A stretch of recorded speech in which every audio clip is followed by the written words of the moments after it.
Hello everyone and welcome back to my YouTube channel. This is a 200-watt modified square wave inverter. Based upon the IC TL494, it gives us accurate 50Hz signal with the help of a crystal. So without further ado, let's get started in building of this project.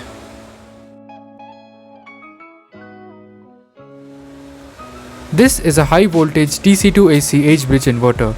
Based upon 4 MOSFETs configured as an H-bridge, this module converts high voltage DC to AC. The details of this module will be in the video description, you can check it out. The heart of this module is the SG3525 control chip, generating roughly 50 Hz control signal for the H-bridge. For testing purposes, I have used a 12-volt battery pack to give supply to this module as well as the DC input for the H-bridge inverter. And as you can see on the oscilloscope, we have a soft start with a square wave AC signal. The heart of this circuit is probably the crystal oscillator based TL494 modified square wave generator. It produces accurate 50 Hz square waves with adjustable dead time using the potentiometer. The link to the making of this module will be in the video description as well as the I button. The idea here is to create a small breakout board which will help us to switch between the SG3525 and the TL494 module. Over here you can see that I have completed this breakout board and now we can easily swap the SG3525 with the TL494 module.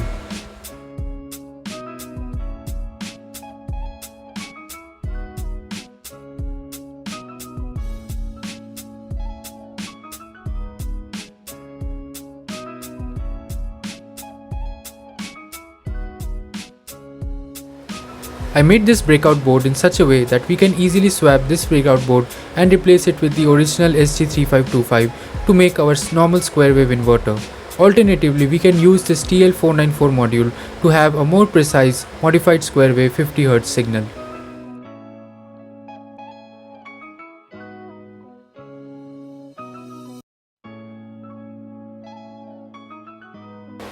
And this is what the entire H-bridge module looks like with the TL494 module in place.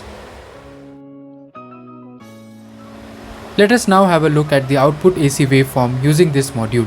For the power source, I have used the 12-volt battery, and as you can see on the oscilloscope, we have a clean modified square wave signal with amplitudes of roughly plus minus 10 volts.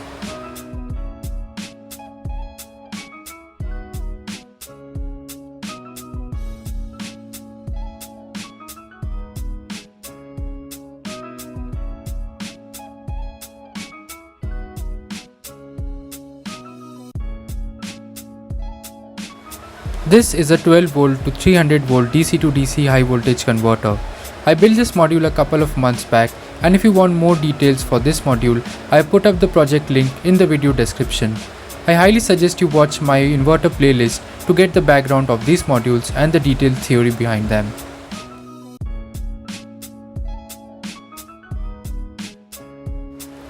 This DC to DC converter has an active feedback through which we can set the final output of this module.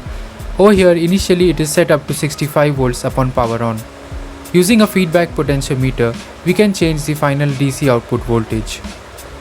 For our inverter application, the DC voltage needs to be around 230 volts.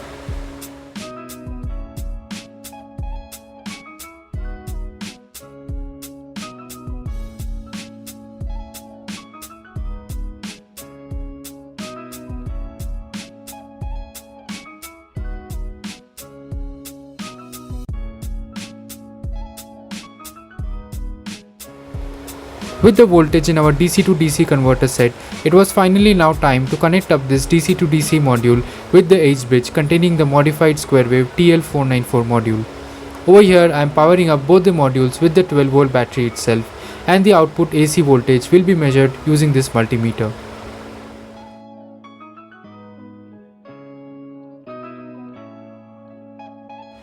And as you can see that upon powering up, we get an AC RMS voltage of about 200 volts. Not the 230 volts that we were expecting, but these can be easily fixed using the feedback of the DC to DC converter. We can raise the voltage a little bit higher to get our desired AC voltage. Now to test and verify the output waveform of our AC signal, I am using this 220 volt to 12 volt step down transformer. The input of this step-down transformer will be connected to our AC source, while the 12-volt output will be connected to our oscilloscope to verify the output waveforms.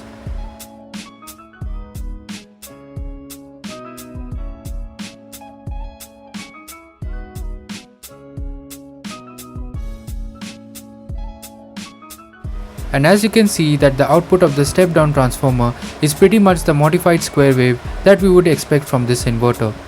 It is pretty much the same waveform that we had observed while testing the module with the DC 12-volt battery pack.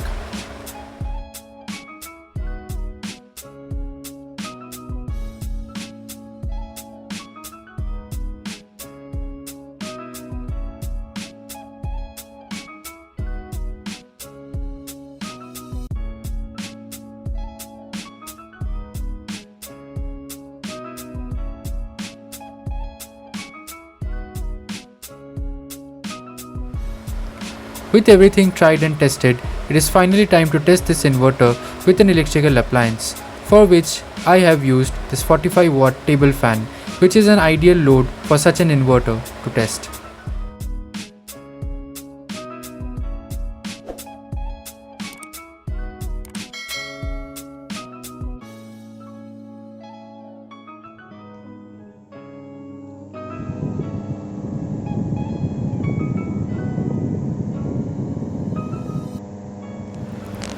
With the fan now properly working, we can also see that the waveform pretty much remains the same and undistorted.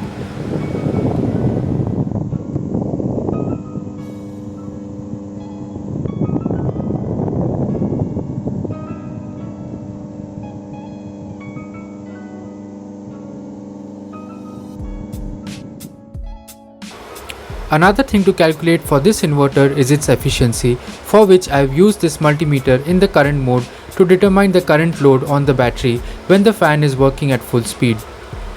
As the inverter turns on, we can see that the fan is drawing a current of about 4.6 amps at full speed.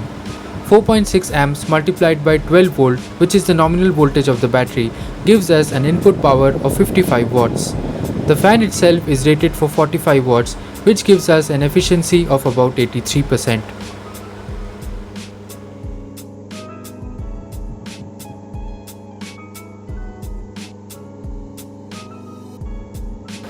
I hope you guys liked this video. If so, feel free to share your feedbacks and suggestions. Subscribe to my channel if you like my content, and I will see you in the next one.